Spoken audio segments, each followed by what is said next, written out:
Okay, dun sa second video, pinaliwanag ko yung paano mag-coding o mag-record ng supplies. Yan, nagkakaroon tayo ng pagsa-setup muna ng supplies. At kung mayroon na tayo na purchase na supplies, nilalagay natin dito sa stock ledger module. Ngayon, didiretso ako dito sa assets naman. Kasi itong pag-i-issue ng RIS, madali na yan. Automatic na yan doon sa lalagay doon. Mag-create lang naman ng RIS. Ayan, madali na. Ang importante kasi yung paano isineset up yung supplies, stock ledger. Tapos dito, medyo matrabaho rito sa assets kasi maraming information na pinapasok. Kaya dito tayo mag-focus ngayon sa video na to. Yung assets pwedeng semi-expendable or PPE. Okay, click ko na yung assets. Ito yung interface ng assets.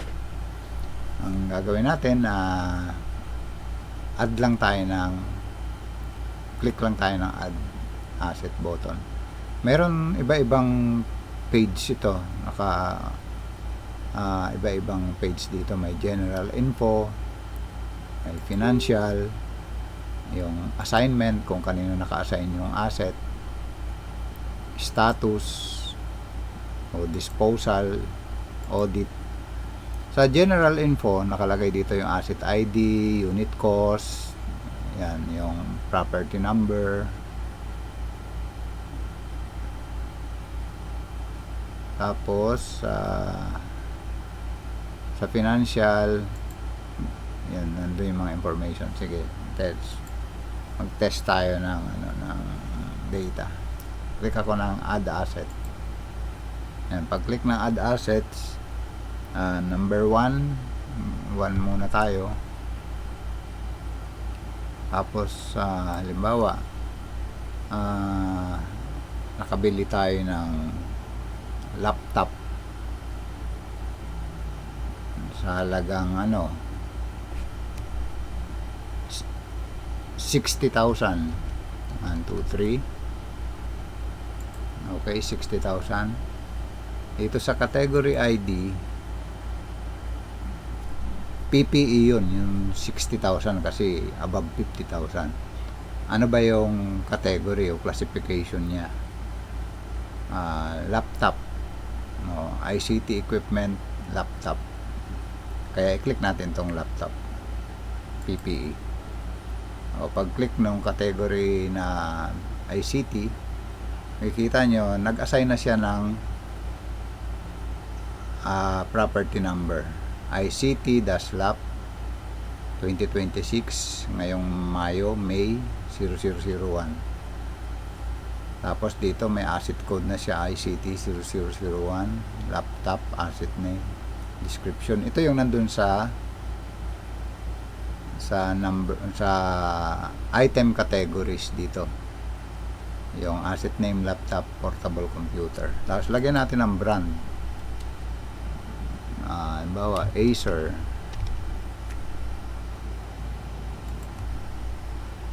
model, Travelmate. Hindi ko alam yung mga hindi ako nag-research kunyari lang. As specification, lagyan nyo pa rin ng Intel. 14 cores. Ganyan lang. Tapos unit, piece. Naka-piece siya, unit of measure. Okay? Diyan pa lang yan sa general info. Okay na rito. Punta tayo rito sa financial. Nandyan yung 60,000. Kailan na acquired date? Nabili nung May 4. May 4. Ang funding source, kanina ba yan? Central Office, ROD, o school. Yan. Pagpalagay ko Central Office. Yan. Supplier, sino yung supplier? ABC Enterprise. Invoice number, lagyan nyo ng invoice number kung mayroong invoice. 1, 2, 3. Kung may PO number, PO, o mo contract number, delivery receipt, kung ano yung document na meron po kayo, kasi yun yung reference ninyo sa pagre-record. Yan, importante itong inspection and acceptance report. Kasi yan yung record ninyo. Pag tinitrace ninyo, ano yung mga documentation. Assignment, wala pa. Wala pang naka-assign yan. Kasi bago. Huwag nyong i-encodean. Automatic na yan na ini-encodean. Pag nag-a-assign ng ICS or PAR. Status, iset nyo muna ng available. Condition, ano ba siya? Good, damage, missing, new, fair, poor, new. Estimated life, hindi ako nag-review. Ano ba ang number of years ng isang laptop? Maglagay na lang naman natin 5 years. Basta sundin nyo yung nasa COA circular kung ano yung guide doon, yung paglalagay ng estimated useful life. Mayroon naman COA guidance niyan. Mayroong pag 2 to 15 years, 5 to 20 years ba, mga ganon. Warranty expiry, kung alam nyo yung warranty expiry, yung kabibili 3 years yan, 26, 27, 28, 29. Halimbawa, May 4, 3 years yan, 2029, expired na siya. Last maintenance kung nare-repair na. Sa disposal naman, pag may mga dinidispose na tayong unit, lagay nyo na lang kung kailan na-dispose yung item, date, ano yung disposal type niya, destroyed, sold, transferred, unserviceable, sira na, para lang mayroon kayong trace na ano.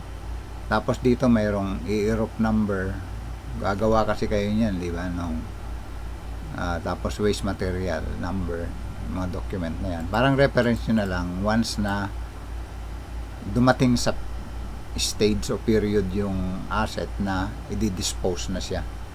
Yan, may mga documentation pa kayo dito ng EIROP number, waste material.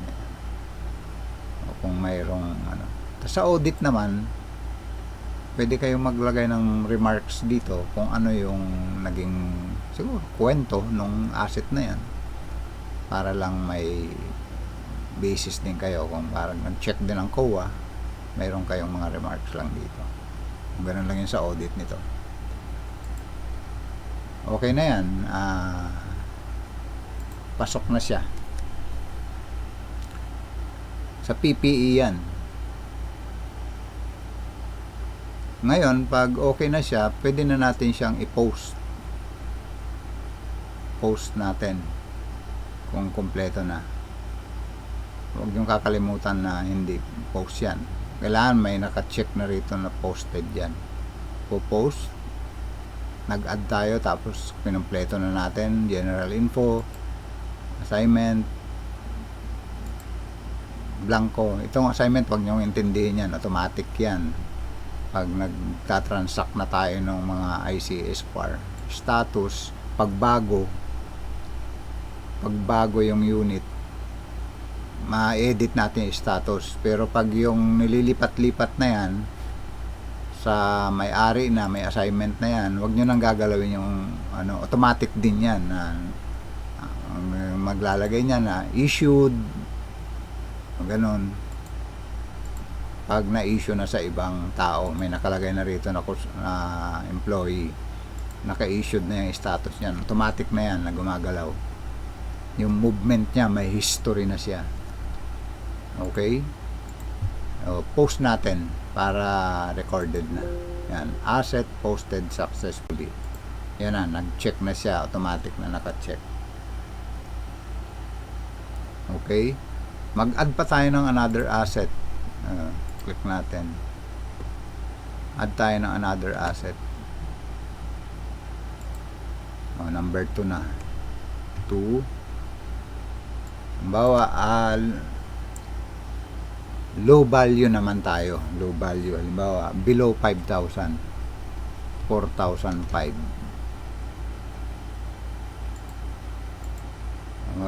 Pansin nyo, automatic siya, ICS lang siya. Ano ba yung nabibili ng 4,005? Halimbawa, furniture picture, halimbawa, table, chair. Chair. Furniture pictures. May inventory number na siya na inassign na kaagad. ICS, semi-expendable, low value, year, month, series. Serial number. Ay, nakalimutan ko dun sa laptop. Dapat, wag nyong kakalimutan tong serial number.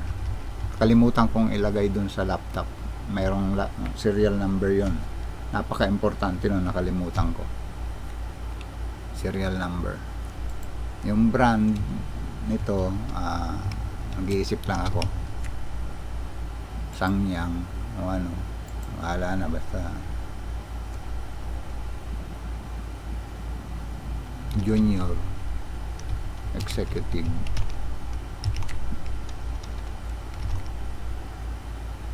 Model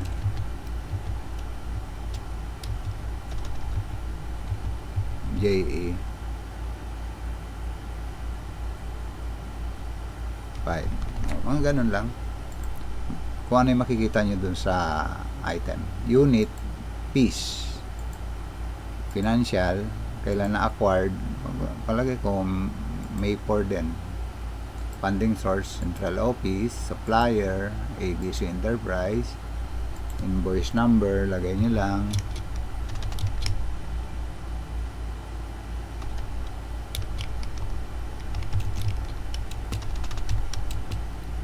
or 5, PO number. Sample lang itong nilalagay ko. Siyempre yung totoong buhay ay ilagay ninyo. Okay, sa assignment wala pa rin. Status available pa yan. Tapos condition new. Ano ba ang lifetime ng ano? Magpalagay natin 3 years. Pero kayo talaga mag-ano niya na magse-set nung disposal, wala pa siya, audit, wala. Okay, tapos post. Okay, close na. Dito sa asset pala, pag maghahanap kayo dito, kaya may find dito, pwede kayo mag-find dito pala. Pag nakita nyo rito sa ano gaya nito, mayroon naka-blanco, naka 3 records, pero dalawa lang yung nakapasok. O yung blanco, pwede nyo i-delete yan. Click nyo lang yung delete. Kasi wala yan Yan, delete. Yan, dalawa lang talaga yung nakano. Gumagawa kasi siya ng reserve.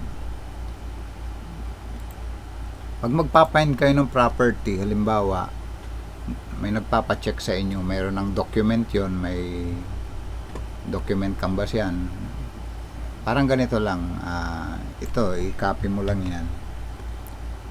O yan yung nakita mo sa dokumento, i-type nyo rito, ito yung property number, i-search ninyo, find, yan, makikita niya kaagad ito. Tapos, makikita nyo yung status kung ano siya, kung kanino naka-assign. Ganun siya pag magpa-find. Okay, yun yung pag i-encode ng assets. Dito ngayon, pwede na natin tingnan dito kasi mayroon na tayo nakapasok na assets. All assets, click natin to, may export yan. Ito na yung assets na nakapasok. Ayan, share, tapos may property number na siya. Yung isa, yung laptop, hindi ko nalagyan ng serial number, importante yan. Category, name, furniture yung isa, classification niya, ICT equipment. Tapos sa asset type, low value, semi-expendable, PPE. Yung 60,000 date acquired, yan. Available pa yung status niya, wala pang custodian. Dito rin sa asset issued, wala pa. Property card dito sa Excel para makita lang ninyo yung information. Dito yan, date assigned o date purchase yan, IAR number, yun, reference number. Yung IAR ang kinukuha niya, inspection and acceptance. Ganon din siya. Yung transaction type, receipt, kasi nag-record tayo ng yan yung kanyang description, receipt, kasi kare-record lang. Wala pang naka-assign na pangalan na custodian. IAR number yung pinipick up niya, DAR number, description, yan. Asset type, available. Kikita nyo na yung mga information kaagad. Yun, okay na siya. Dito sa sa registry of property na Excel din, kasi dito para makikita mo rin yung buong information din, kasi parang ganon din lang. May useful life dito, issued, quantity, return, cost. Makikita nyo yung history kasi dito, yung history nung asset, isang asset.